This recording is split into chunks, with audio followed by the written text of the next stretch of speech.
Cominciando a vedere la scienza. Ora basta vedere.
Today.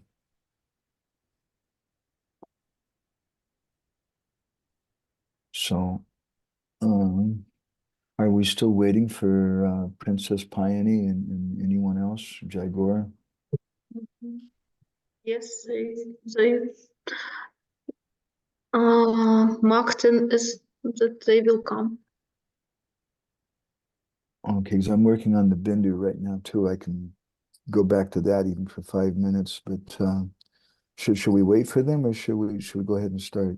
Beside Either the Mangala charm. Okay, let me pull it up here. Krishna Chaitanya.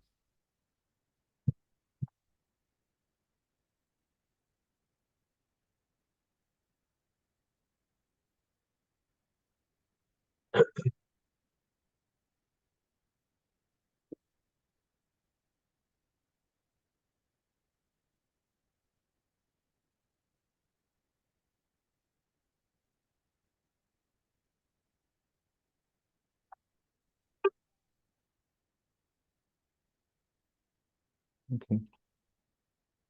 Narayanam, by the way, with this, sometimes I'm conscious my pronunciation is a little funny in some of the things. That's either because I'm making a mistake, sometimes, or because I just imitate my groomers, like Vedi Ramayane's Chaiva. He used to always pronounce it instead of Vedi Ramayane Chaiva. I always pronounce it like with an S, and I'm just used to hearing him do it. So sometimes I do like that. I don't know if it's accurate or not.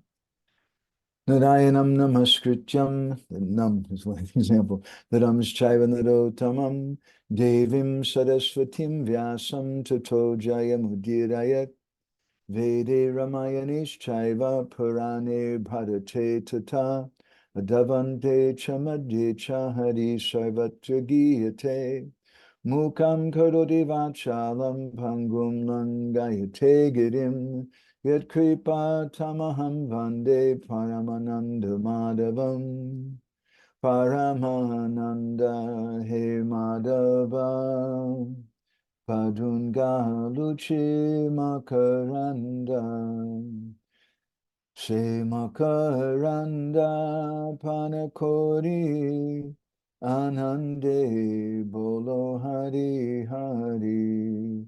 Harinka name vandavela, Harikori be chakadolan, She chakadolanka padaye, Manamo rahu nirantare,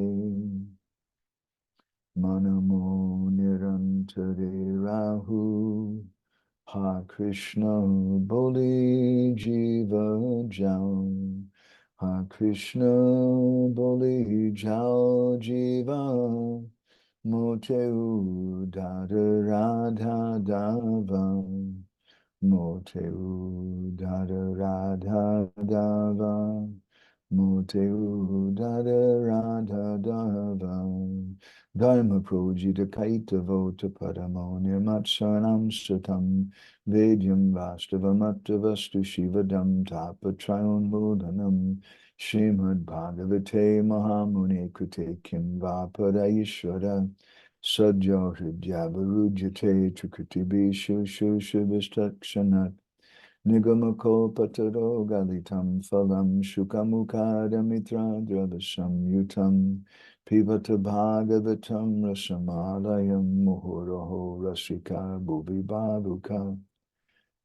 Anarto Pasamam Sakshad Bhakti Yogam Adhoksaje, Lokasya Janato Vidvams Chakre Satvata Samhitam, Yasyam Vaishuyamanayam Krishne Paramapurushe, Bhakti Rudpadyate Pumsa Shoka Moha Bhayapaha, Srimad Bhagavatam Paranamamalam Yad Vaishnavanam Priyam, Yasmin Paramahamsam Ekam Amalam Gyanam Padam Giyate, Tattva Gyana Vairagya Bhakti Sahitam Naiskam Yama Viskritam, Tachchin Vansipaten Vicharana Pado Bhaktyavamuchan Naraha, Arto Yam Brahma Sutra Nam Bhadatartar Vinirnayaha, Gayatri Bhasharuposo Vedartha Paribrimitaha, Sarva Vedeti Hasanam Sadam Sadam Samudritam,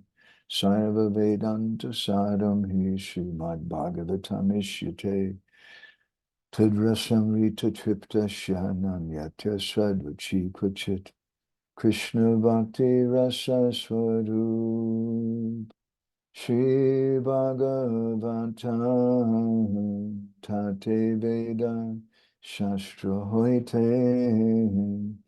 Parama Mahatvam Chari Veda Upanishade Jata Kichu Hoya Tara Arta Lanavyasam Korila Sanchayam Jesu Tve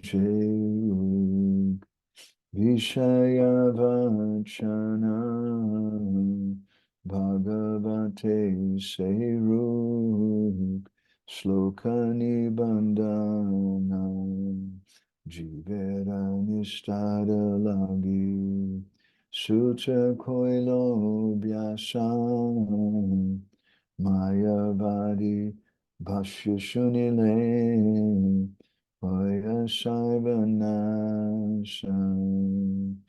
Jaha Bhagavata Padam Vaishnavirastane Ekanta Shayakoro Chaitanya Charani Bhagavata Jainamani Sejavana Samani Pada Sasta Achijanme Janme Prabhu Jana Hare Krishna Krishna Krishna Hare Hare Hare Rama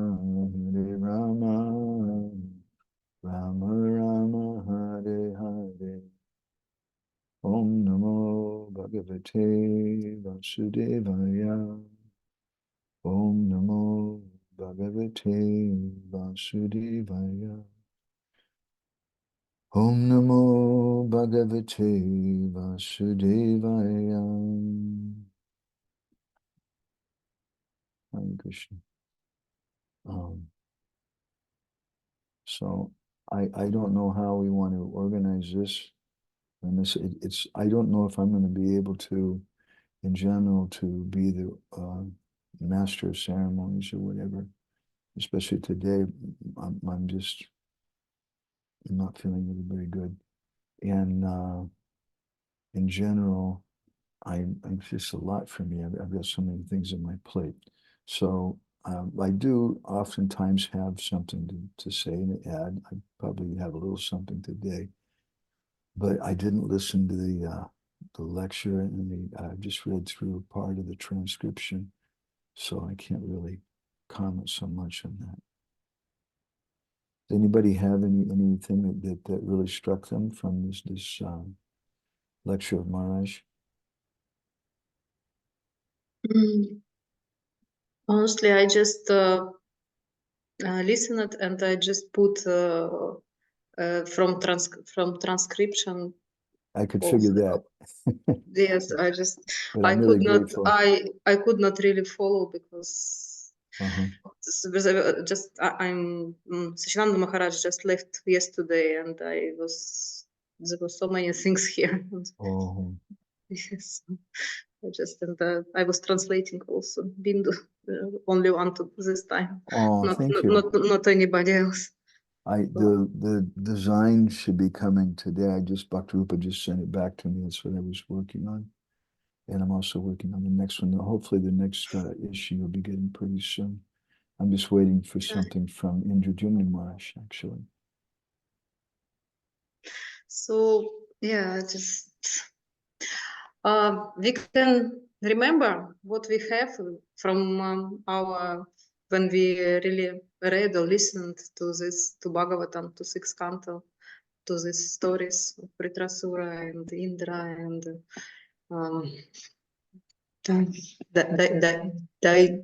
Daiti Muni. Yes, and for me was maybe the most important this prayer in the prayer of Vritrasura which I took for many years with me. It is how that he asked to long for Lord as a calf, as a as a little bird, as a calf, and as a wife Right. who is waiting. This That was that verse, by the way, is given by Bhaktivinoda Thakur. I think it's in Bhajan Rahasya. And he says, this is our prayer for our japa. It's a japa meditation prayer. And those last of, I gave a talk in Ukraine time before last we were there on the last of Vijayasur's prayers. Vijayasur's prayers are in the end of the 11th chapter of the sixth canto. And they're also called the Britta Chaturshloki. And those 4 verses, Mars is pointing out that according to Padma Purana, the Britrasura Katha is one of the essential topics of the Bhagavatam, and according to Padma Purana, the 6th canto itself is the heart of Krishna. And so if Britrasura's Katha is one of the main topics of the Bhagavatam, and if the 6th canto is the heart of the Lord, then the heart of that, we would say, is a Britta Chaturshloki, these 4 prayers, of which Britrasura finishes by a very beautiful prayer, praying for attachment to the devotees, in association with he's praying for friendship with the devotees. It's very, very nice subject. I could also maybe add a few things here too. This is from my notes from that class. Maybe I'll go ahead and share them on the screen here. This is from Jiva Goswami's Krama Sandarbha. He says, Britrasura Vadopetam Tad Bhagavatam Ishyate.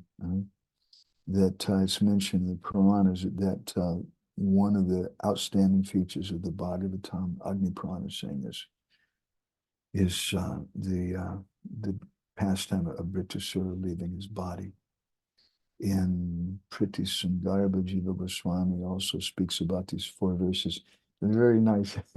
He says that these 4 verses were not some intellectual thing which came up, but they were spontaneously produced from the heart of Britrasura. And as Maharaj said in his lecture, this Britrasura Katha is very unique because we don't usually hear about prayers of love on a battlefield. Sometimes we hear some philosophy, for example, Bhagavad Gita just before the battle, but a battlefield is not a place for philosophy in general, and it's certainly not a place for devotion. But Britrasura gives that, and as Maharaj commented, I really, really appreciated that why not speak about the devotion of the gopis? Why speak about Britrasura? And he said, because what's very special about Britrasura is that it relates to us. That's how I saw it anyway, that this is something that he didn't already have, that love. The gopis already had it. But Britrasura cultivated that love. And Britrasura showed his devotion in such a difficult circumstance. Yeah. So anyway, I'll finish my comments there. I've thought about these prayers for a while. I was thinking to do a series of talks on them sometime, maybe somewhere. Anyway, so that's pretty much what I've got to share. Otherwise, I could show something, but that graph about the 6th canto, but I'd be curious to hear if anybody else has any reflections. I saw, Natalia, your head nodding up and down when I mentioned about the gopis and Maharaj's comment. I also really, really appreciated that his assessment that I really like how he sees things as so out of the box. That's really important to me. He's not just saying, okay, Prabhupada says this, and then Prabhupada said that, and then Prabhupada says another thing. And we should remember these 5 things that Prabhupada said. And that's our study of the Bhagavatam. But rather, Maharaj thinks about them. And shockingly, he comes up with independent thoughts about the meaning of that. And that really, really, really endears him to me so much, because that's what bhakti is all about. And we spoke about this in practically every session because it always strikes me so much. But I appreciated how he was speaking about how this 6th canto is somewhat allegorical between the good and evil, or the Yamadutas and the Vishnudutas, and between Sudha Bhakti and mixed Bhakti. That was also, I really, really appreciated his comments like that. So anyway, Natalia, do you want to add anything else? You're busy with Satchidananda. You're still in Goloka Dham? I just came on 27th December. Uh-huh. Oh. Hare Krishna. Krishna Krishna. Uh, I was sorry, it's so weird the camera here. Anyway, I was also very much struck by this conflict between mixed devotion and pure devotion. Vitrasura and the anti-hero Indra. I like that phrase. I don't know if Maharaj used that phrase, but that's how it struck me anyway. And especially I marked the simile that he drew between ISKCON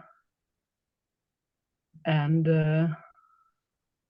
this sixth canto, and how Srila Prabhupada, towards the end of the lecture, he said something about how Srila Prabhupada told us to how our love will be shown, our love for him will be shown by how we cooperate, and how when there is pure devotion, then this is possible. But when there is mixed devotion, then there will be rivalry and enmity and all these things that Indra is going through, and from a relatively small offense of offending his guru, he goes to killing a pure devotee deliberately and with great, getting Dadichi Muni to give up his body to do this. And it's like a huge thing. And that very strong message. I mean, I have to say that I was very much struck by this class. That's such a strong message that mixed devotion does not work. This is not the message of the Bhagavatam, and it just doesn't work. And it won't work in ISKCON neither. And I was very much struck by this particular point and how Maharaj drew this parallel. Yeah. I appreciate that. Last night in our discussion about Prem Bhakti Chandrika, one of the things I was going to go to, which I probably will in the next session, was some prayers of Srila Bhaktisiddhanta Saraswati. And he's just hammering this thing about pure bhakti. And what you just now said, Krishna Krishna, really strikes me. And I remember some little thing from Maharaj about that. I think you read more than I did.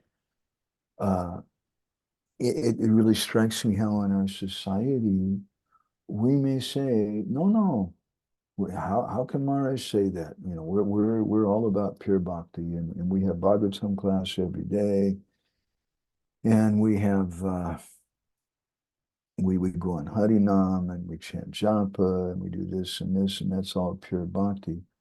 But really, as Maharaj said in the previous class, that you can see the quality of a person when they die, and he gave the example, Prabhupada's example of the parrot, that you taught to chant Hare Krishna, but then when someone goes to kill it, it just makes this choking sound, and it gives up its chanting. So in the same way, when I see devotees not just faced with death, but with difficult circumstances like child abuse in the society and different things like that, which are very, very heart-churning, what is it that we turn to? And shockingly, so often these days, I see many devotees that they not only don't turn to bhakti, and instead they turn to some social method of reform. Not only do they do that, but they also, even worse, they minimize bhakti and they even criticize it and say, oh, all these people, they're all fanatics, trying to talk about pure bhakti and things. And that very much concerns me, and not just because I'm on a particular team and I want my team to win and I don't like this other team, but it very much concerns me that the mission of our acharyas is at stake. It's a very, very important thing. So I was really appreciating Marja's comment like that. It's something, I'm going to just mention this example to kind of bring it home, perhaps, that it's a very real thing. And I'll bet anything that Yeah, and go ahead, sorry. Krishna. Yes, it's a very real thing. And I love those examples where Maharaj was showing how in our everyday life these mixed devotional tendencies creep in. I don't know if you remember that he was I don't think I read that for a person. Why? I want to hear what you said. He was making this point, beautiful point. I like this so much, that pure devotion means that someone wants a relationship with the spiritual master for the sake of the relationship itself. It's not about getting something from the spiritual master. Just as Indra, when his spiritual master came and he was basically humiliating him, he was there in the top of his glory, and he was, it wasn't the time for him to come and make Indra bow down and become small. And so I really, that was an important point for me, that how we can really see where we are at is a good barometer to see our relationship with the spiritual master and what exactly we want from our spiritual master and how we treat him, and whether there is some hidden envy in the heart, some kind of hidden, mostly from ourselves also. And then he made another comment. So this was one of them. The other comment that he made was, how was it that sometimes it's painful for us when we see someone's higher level of devotion. And because we can't really follow that higher level of devotion, then we kind of lower the standard and offend that devotees, say that he's just a hypocrite. He's not actually there where he's not where his clothes are showing he's supposed to be at, or something like that. And that was, he was like saying how you are an imposter, you are not really what you are pretending to be. And how do we know? How can we say that we are the seers, first of all? And isn't it obvious that there is some seed of envy in the heart when we speak like that about someone else? And doesn't it mean that there is some mixed devotional tendency there immediately? It's very simple, because if there isn't mixed devotion, then there is no rivalry. There is just encouragement. And that's why Prabhupada would say to his disciples, I came to encourage and you just discourage. Yeah. We just told about this story with Prabhupada with some of his disciples. That's our next bindu. Yeah, anyway, so I found this very valuable to catch myself, or whatever the mind comes up with, to just see, like a good check-in system. And I just found that these practical examples of how these mixed devotional tendencies can manifest in our own little life, they were very helpful. I love the whole analysis of the whole sixth canto and how Maharaj went through the different chapters and showed the Vishnudutas, Yamadutas, how it was interesting how he was mentioning a couple of times that this is not a story of Ajamir, this is a story of Vishnudutas and Yamadutas. And even this is not the story of Vitrasura, it's the story of the anti-hero Indra, something like this. And how he is really the personification of mixed devotion, and how humiliating that is. Oh yeah, this is what I wanted to say still. That Indra, in connection with Indra, Maharaj was expressing how humiliated he became when the Lord sent him to Dadichi Muni, whom he already offended once, and begged, and you know, his unreasonable and unphilosophical attachment to his body and position really becomes very clear. And how Maharaj was speaking about this, how mixed devotion always leads to humiliation, because the Lord will expose our hidden motivations, or we think they are hidden. And it reminded me of a very cute story about how one devotee asked from Niranjan Maharaj whether we have to work on our pride. And Maharaj said, no, you don't have to, but if you don't work on it, probably Krishna will, and in such a way that it will be very embarrassing for you and you will not like it. It just, anyway, so many things. I don't want to take over the show here.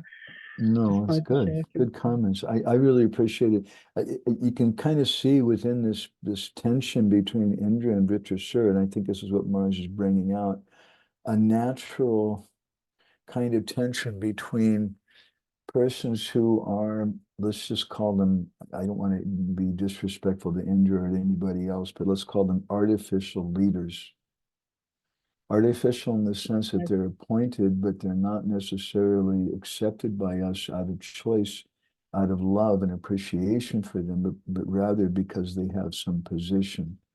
And the tension between that kind of person who pretty much everybody follows and reveres, and a genuine devotee who in this case is a demon by birth, not someone that you would think of it as being a devotee at all.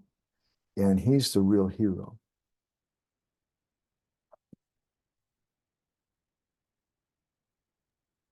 Yeah.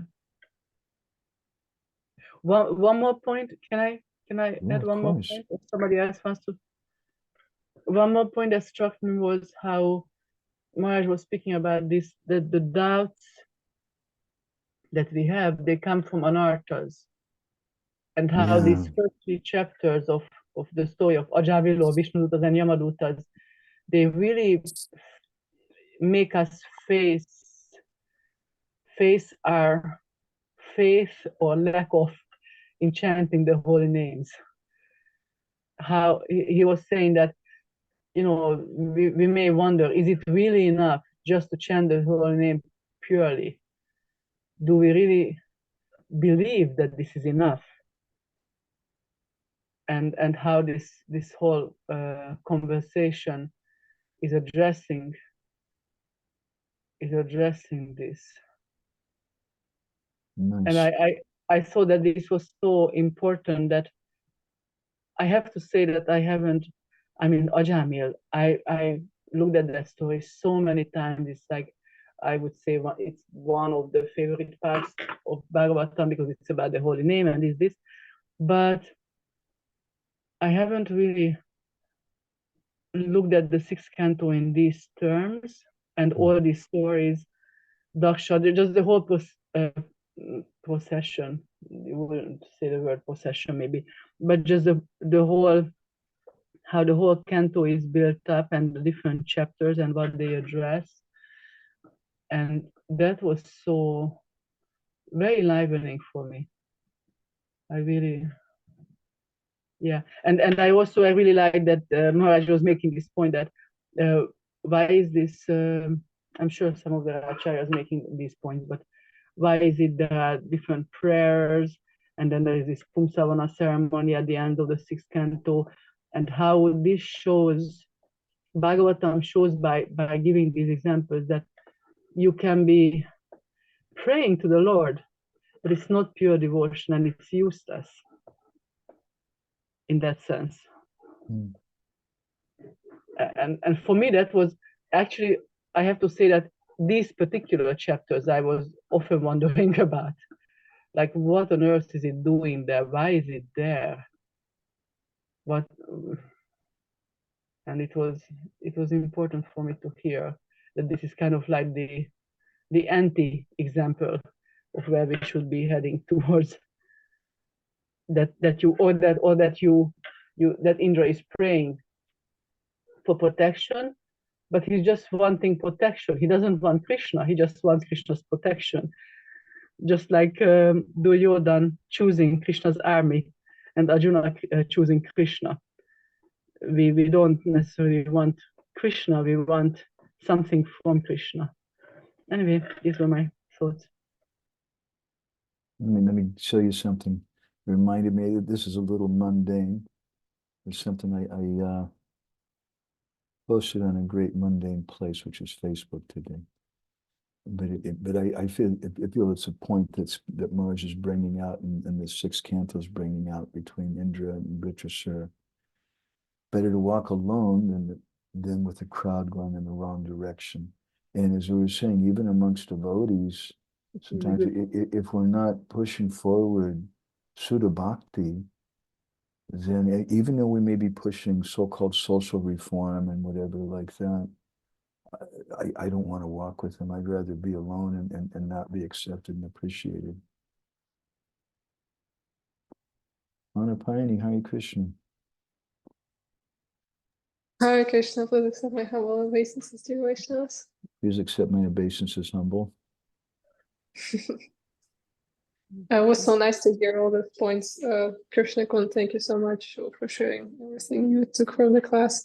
One more thing, I don't know, because I joined late, maybe probably you mentioned that, but that's what I really took seriously. One of those things, besides those you already pointed out, that this the whole topic about conflict between pure bhakti and pure devotees and mixed devotees is for me like honestly I heard it from Govinda Prema because they recently went through sixth canto. I think they're coming close to seventh now.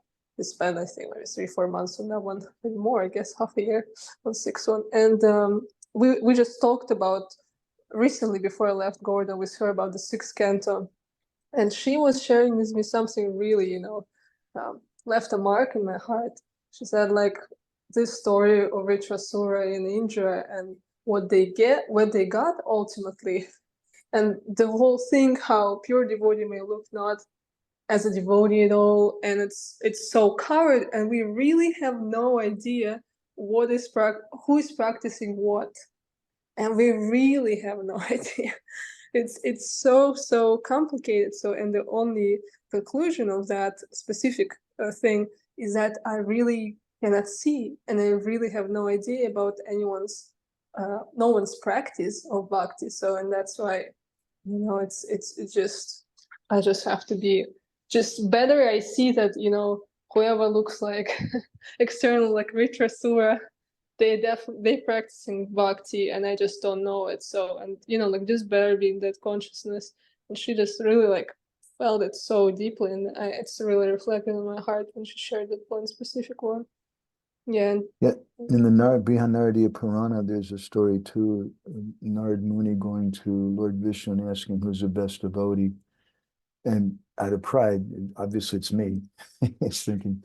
And Lord Vishnu said, well, actually, it's this one Grihastha devotee. And Narad Muni was a little confused. He said, well, you go invisibly and watch him.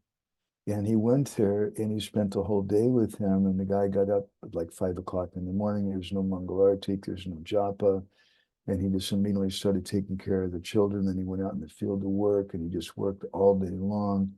And then he came home and ate and took rest or something. There was nothing, no external devotional activities. And Narad Muni became confused. He said, look, I'm going to Mangalartik every day, and I'm doing this and this and this, and this guy not doing anything. And then Lord Vishnu asked him, well, how many times did you remember me yesterday? And Narad Muni said, actually, well, to tell you the truth, I was so busy watching this guy, I didn't think of you at all. And then the Lord said, well, actually, he was remembering me the whole time. So yeah, it's a very important thing, and we can't see either way. In the Chaitanya Bhagavat, there's a story about Bhrigu Muni and how he's trying to ascertain who is the best amongst the guna avatars, Shiva, Brahma, or Vishnu, and how he kicked Lord Vishnu in the chest, but that kick actually was part of his devotion to glorify the Lord and to evoke some response from the Lord, which would illustrate how the Lord was the topmost of those personalities. And then Vrindavan Das Thakur says, so there's a big question, how do you know who's a devotee? If Bhrigu Muni was actually a devotee, and what do you do? And he said that the conclusion is that we should just respect everyone. Mhm. And especially, I think from Rupa Goswami's Upadeshamrita, the 5th verse, Krishnita Yashagiritam Manasadriyeta, that we hear about what Prabhupada and our acharyas characterize as Kanishta, Madhyam, and Uttam. But if you think about it, and I've spoken about this so many times, those characteristics could be imitated by anybody. So then what does it mean? And if you contemplate it, it becomes very clear that we should respect the activities of devotion.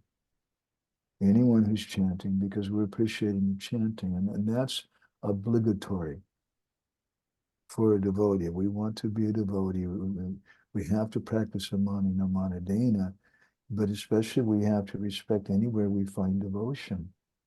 And although in the case of Narad Muni and Naradiya Purana, that guy didn't look like a devotee, but we respect everyone just in case. But especially if we see some brahmacharis going out on the street and chanting, and who knows what they're thinking about, who knows what they're doing privately and whatever, but we appreciate the fact of going out in Harinam. We respect their chanting and those things, and that's very, very important. Mhm.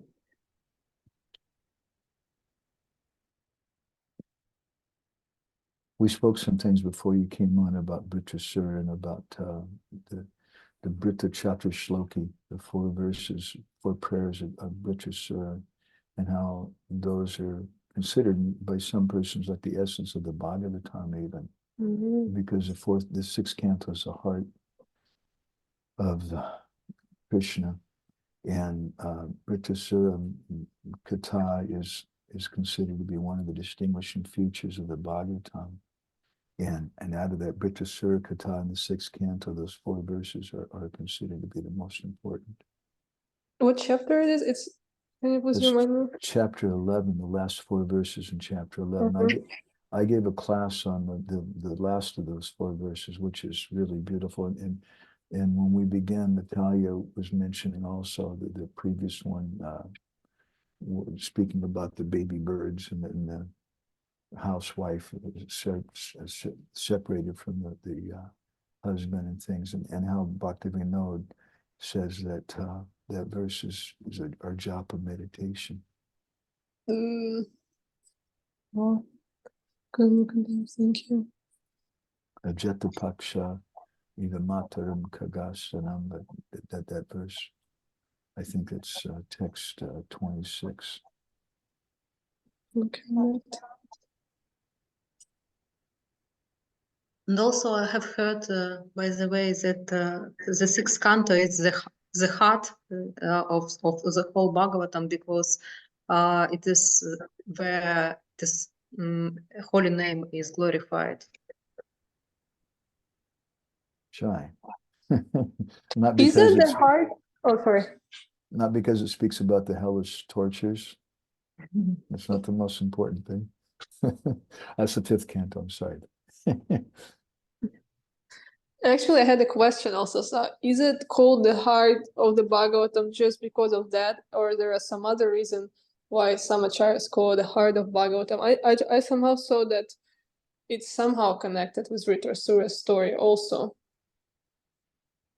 Well, that I haven't seen any comments on from our acharyas. What we were speaking about before you came on too is we were just appreciating Bhakti Vigyan Maharaj and how he's an independent thinker and how he derives purports and things from pastimes and from the Bhagavatam that aren't directly spoken by Srila Prabhupada, or even sometimes maybe by other acharyas exactly, but that are logical and supported by Shastra, and how important that is. So for me, in answer to your question, I would think that it could be answered in different ways. but I really like what Natalia said about the holy name. I've often heard that there's a big question after we read the fifth canto of the Bhagavatam. It's kind of like, gulp, I'm in big trouble. when you hear about all the hellish tortures and things. And then, so in response to that, Maharaj Pariksit said, well, what hope is there? And Sukadeva Goswami then begins to speak about Ajamil. And that's the hope. Nice to see Krishna Kun. I mean, I can't say, something. I can't say exactly, but Maharaj seems to be saying that this is in Padma Purana. He said that the sixth canto is the heart. I mean, the sixth canto is the chest, and the chest is the place where the heart is. There's that famous verse. And then he goes on to speak about how because the conflict between pure devotion and mixed devotion is brought out, and how the sixth canto is the one which shows that these two positions are incompatible. And he doesn't speak anymore about this, like from here onwards. It's just what I'm thinking, is that, and that pure devotion is the devotion of the gopis, is the message of the Bhagavatam. And so the canto where this first appears, and appears in such a way that we are able to relate to and possibly go in that direction, it makes sense that that would be the heart. And I just nice comment. Nice comment. Yeah, thank you so much.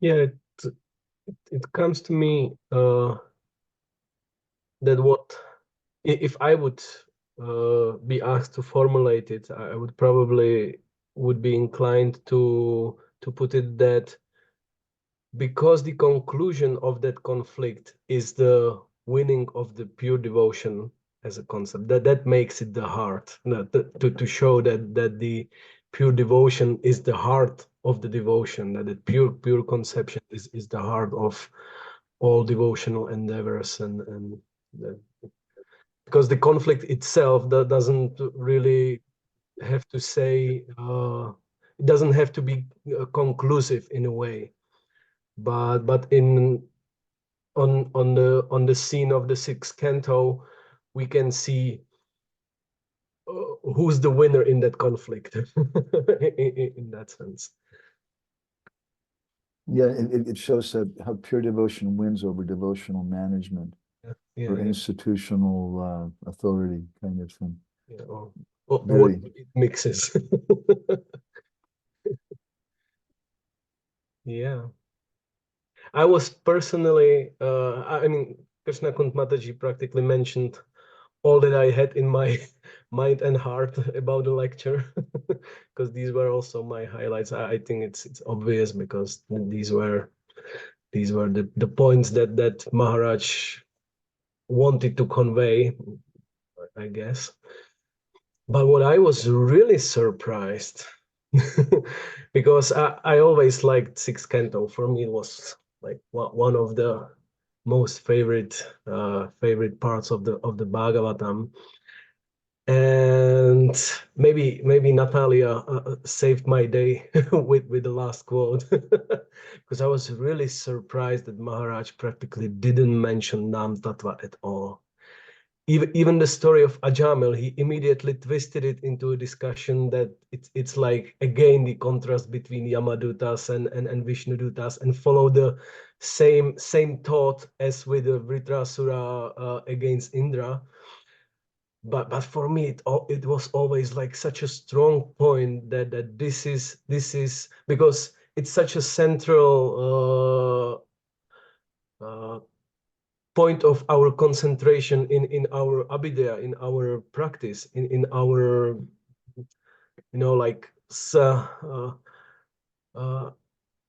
like aspirations to express our bhakti is through our Nam Bhajan.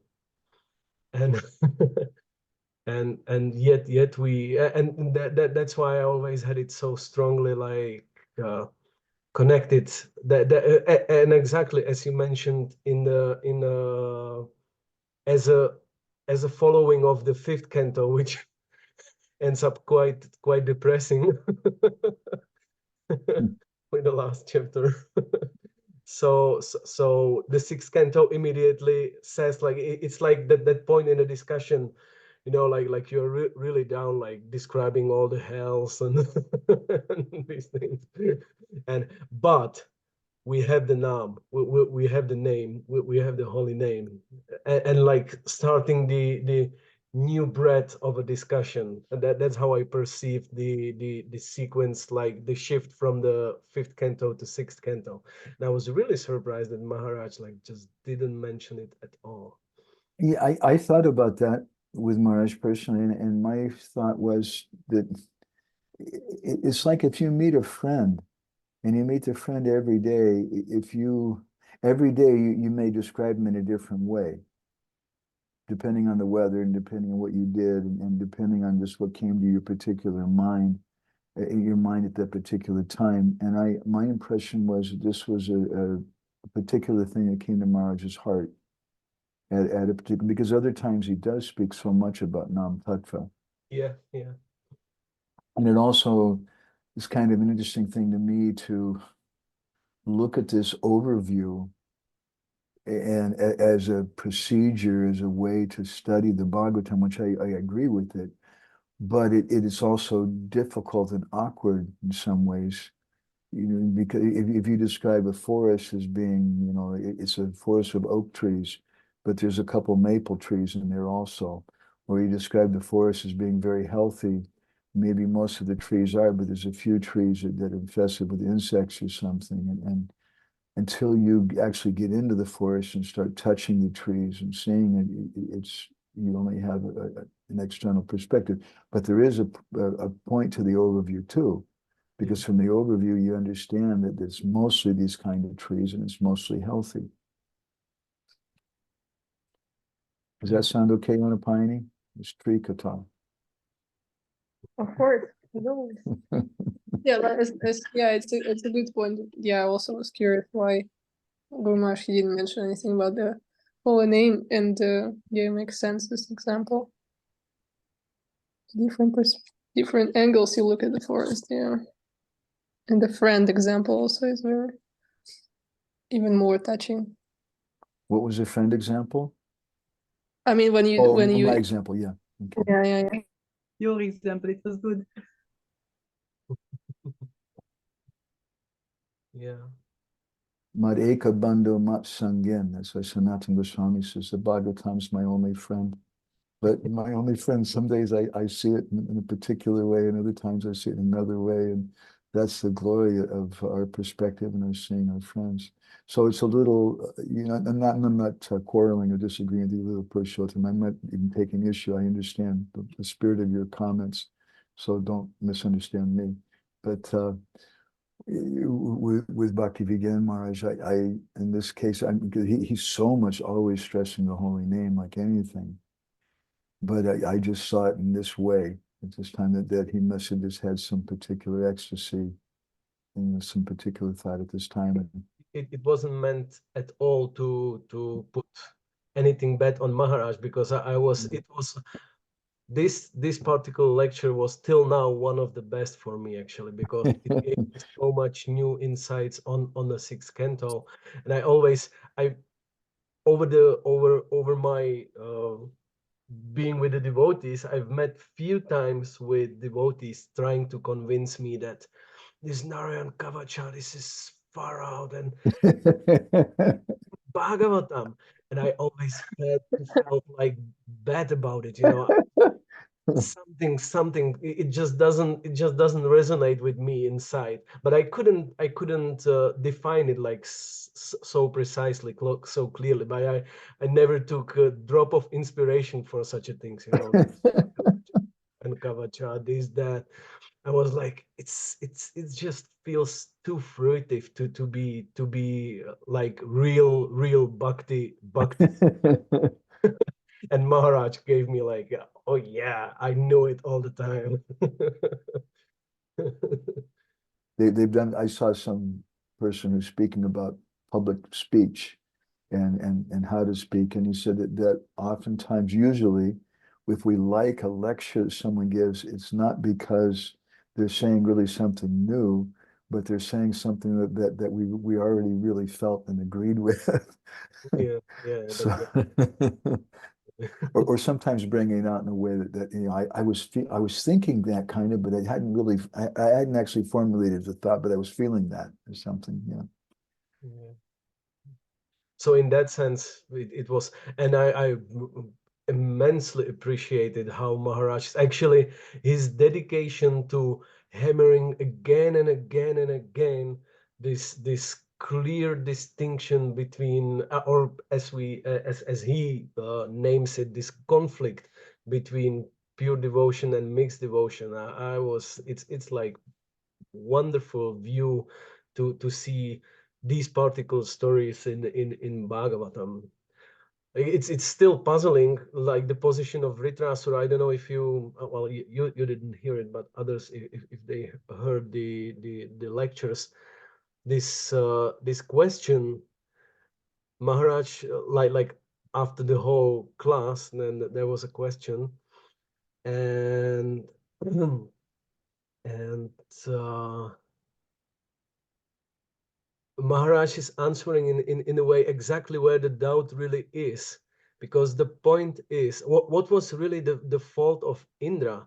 The point is that Vritrasura was a demon, threat for the universal arrangement. He behaved like a demon, and he was creating havoc like anything. So in a sense, Indra, in a way, couldn't really avoid this part of his responsibility to deal with Vritrasura in the way he dealt with him. But still on that, like this is like a surface.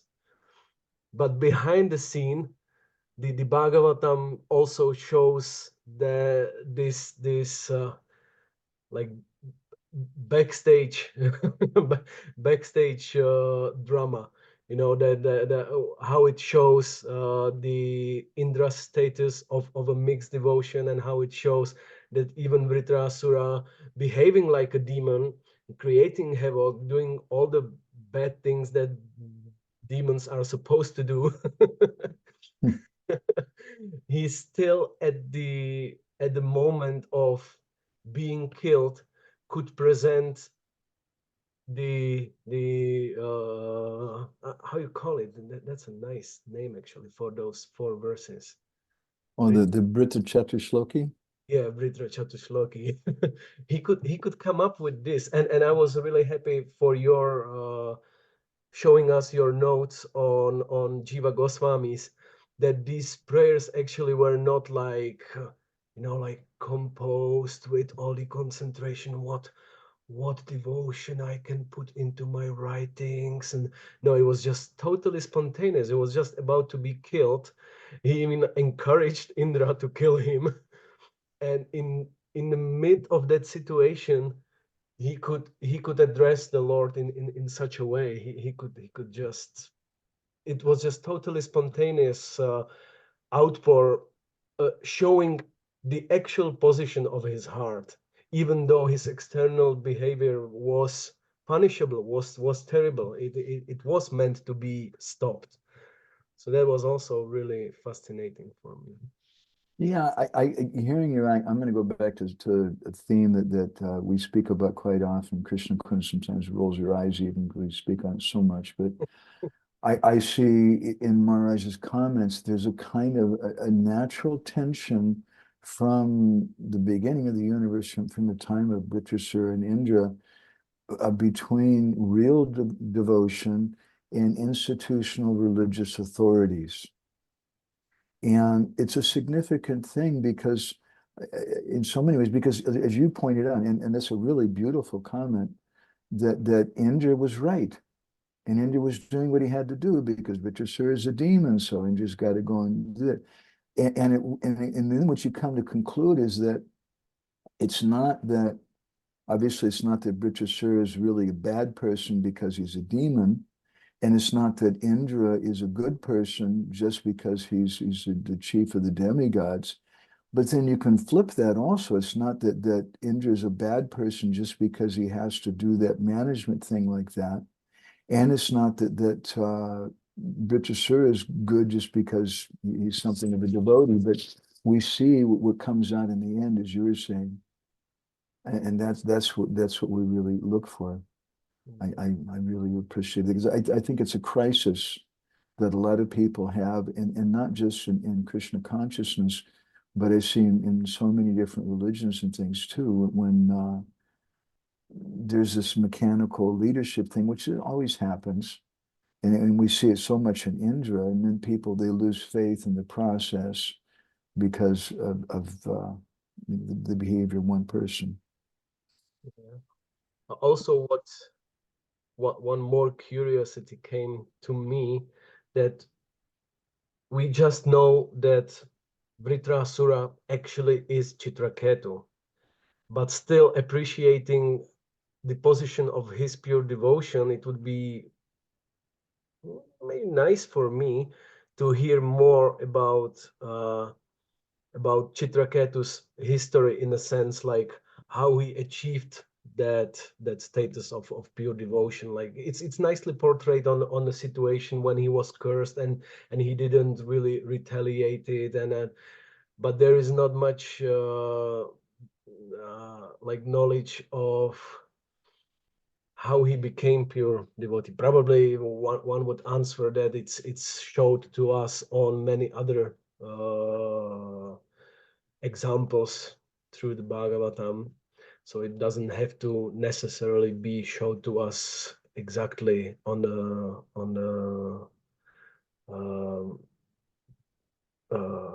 personality of Chitraketu, but it's like we are satisfied with Vritrasura's amazing exposition of pure devotion.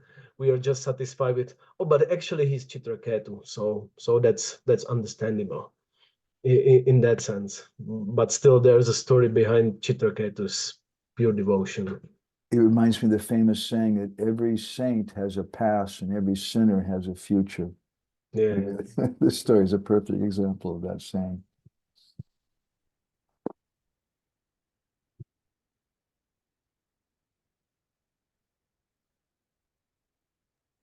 But Can I just ask? Oh, so sorry.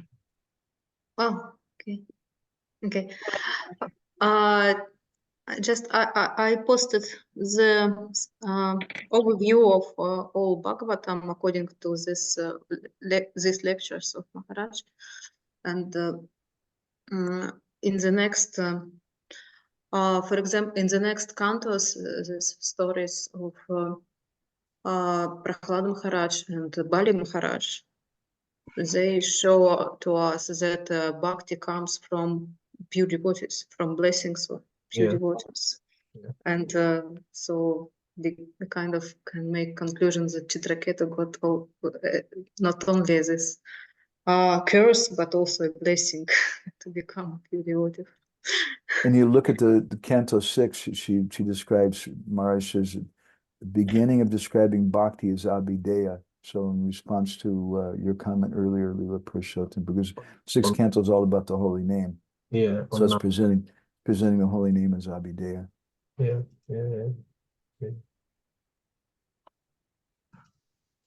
I need to process that. Can you backtrack? That the 6th canto speaks about the holy name, that's Abhideya. And why did you say this right now? Well, are you looking at the chart that Natalia just posted in the chat? Look at that and you'll see. Oh, I don't see the chat, because I can't see the chat and you at the same time. In Zoom, yeah. It is that I'll post it. I was thinking that Chitraketu Maharaj had a good teacher in the form of his little son. I don't know where he was at devotionally, but at least he was realizing that he's not that body for sure. I was just thinking about the same, that bhakti can only come from a bhakta, and that's the only bhakta that I could think about in his later life to become Vitrasura. Maybe, I don't know.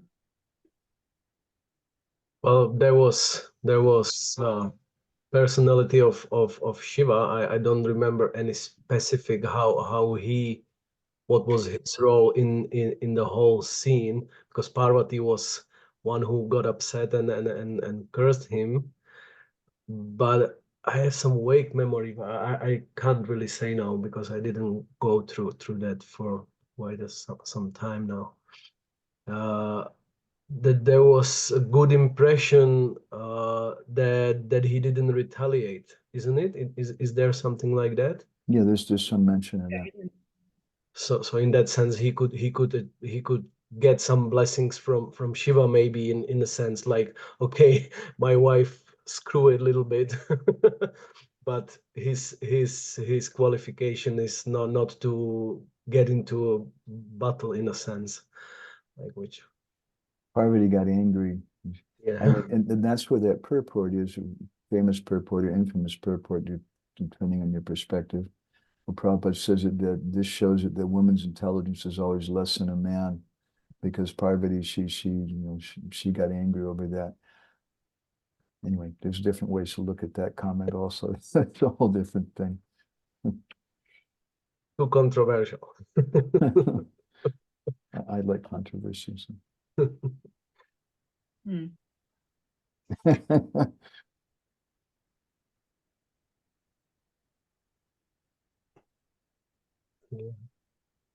Natalia Mataji, could we get this to the WhatsApp also, because I can't really save it from. I just pasted it in. Oh, it's okay. Great. Because this is nice summary. Yeah. I really appreciated 7th and 8th cantos being how bhakti, examples of Prahlad and Bali Maharaj, and example how Bhakti Stu Bhagavad Bhakti Sangena Parijayate, how bhakti comes from the blessings of devotees. That's it. That's that's the point. Okay. Do we have anything more? I kind of would like to go, but I have some organizational issues to speak about. If maybe we can finish this. You can do that, and I have a blessing I want to ask from everybody, and I want to do it with a couple pictures, but you can go first. I found out that in the Russian School of Bhagavatam they don't continue structural analysis anymore, and in 2 weeks they will start first canto. I personally, if you're asking for a straw vote, as we would say in America, about what we should do, I'd be fine to stop the overview at any time and just go to the intimate thing. What I find personally that I'm getting out of this is our discussions and things, and really the Bhagavatam is such a friend that we're going to meet him in different ways.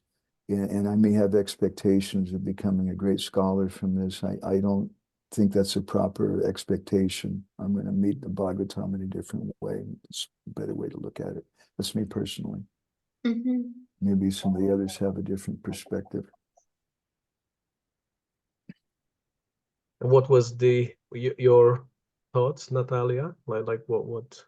I was thinking that in next Thursday I would prepare some presentation with all points which I can understand as they are important, and maybe Anapayani could also either prepare or just comment, and we will finish the structural review next Thursday. Do you mean that you want to combine everything, like we just stopped at 6th canto today, or so you want to go from 7th? Yes, I will combine everything, yes, from from presentations of Maharaj and from those 4 lectures which we had in Russian course. Unfortunately, I won't be able to participate next Thursday. That's one thing I wanted to speak with Madhavananda Prabhu and Krishna Kund after that. Mhm. Yeah, I don't know actually for that matter then what's going to happen with us next Thursday too. Krishna Kund and I. Probably at our place. So Yeah. Leela Purushottam Prabhu may not let us, may not allow us to take part. I don't know. I have to get his permission. Okay, maybe I just could. I will do a presentation and you will have it and read it. Just One thing, Natalia, I think even if, like I'm sure, I think I confidently can speak for Jai Gore right now, although he didn't say anything this to me, but just knowing him a little bit, that even though he can't take part, or maybe some of us can't take part, you're putting in the links and the overview and things in our WhatsApp group is still very beneficial for everybody, even if we can't take part in it. So please. yes, and records also are there. Yes, video records and audio records, and even transcriptions of our discussions now in the Google Drive. There. Okay.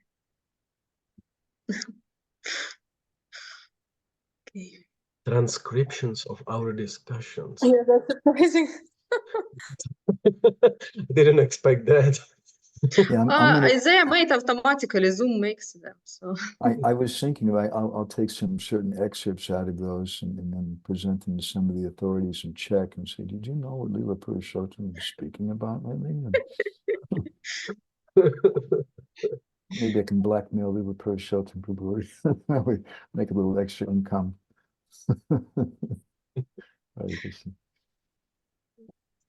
Okay. yes.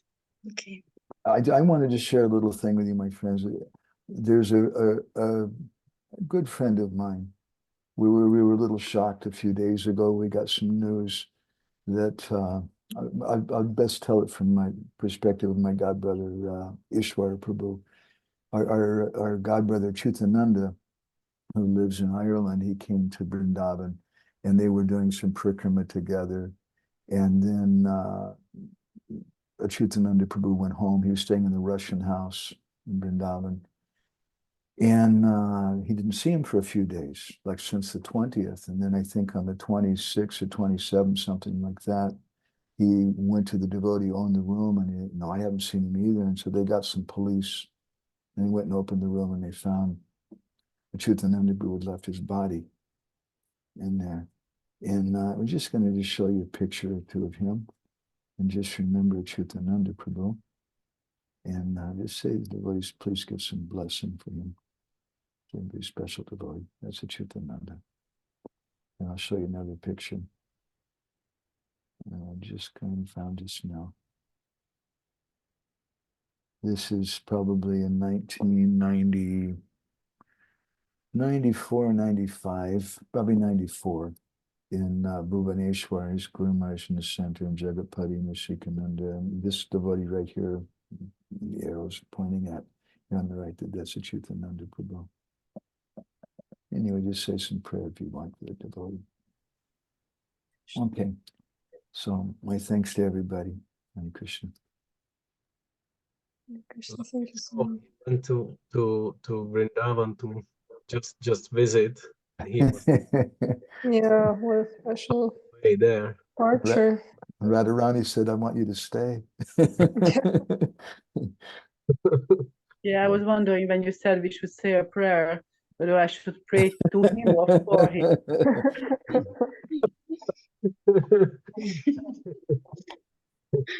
May we live in such a blessed way. It's the second godbrother who left in Vrindavan like that I know of. And there's another one too, Bhakti Prem Prabhu, who was doing parikrama with that Babaji from Man Mandir, Barsana Anupani. What's his name? You know, he plants all the trees. You know him. Who? No. Not Ramesh Baba. I don't Yeah, know. Ramesh Baba. Ramesh Baba, yeah, I think it's Yes. Ramesh Baba. Yeah, so they were going to all the villages of the Esasakis and the Estamanjis or something. And he had a cup with him, the Loda, and every coon that they went to, he would fill it up and drink it. Oh, And after a week or something of that, all of a sudden, surprise, surprise, he started having really intense loose motions. And then it started coming out blood. And it was really heavy. And they took him to the hospital in Vrindavan. He was staying at Radhakund. And he left his body there. So, So that was almost a suicide, I would say. Can you imagine exactly. that face? I mean, really, that kind of faith that he had in the holy waters, yeah. he deserves to live like that. Like, you understand, all glories. All glories. All right. Okay. So thank you all very much. I'm going to go ahead and Thank you leave very now. much. Thank you so much. Vanshikopaduribhishcha, Kripasindubivacha, Patitanam Pavanibhavaishnavibhyo Namo Namaha, Namo and Kodi Namaha. Vaishnavibhikijai. Yeah. Anapayani, you be nice to Pranahari. We're going to ask him. Yeah, he's begging forward. I think he's in the bathroom right now.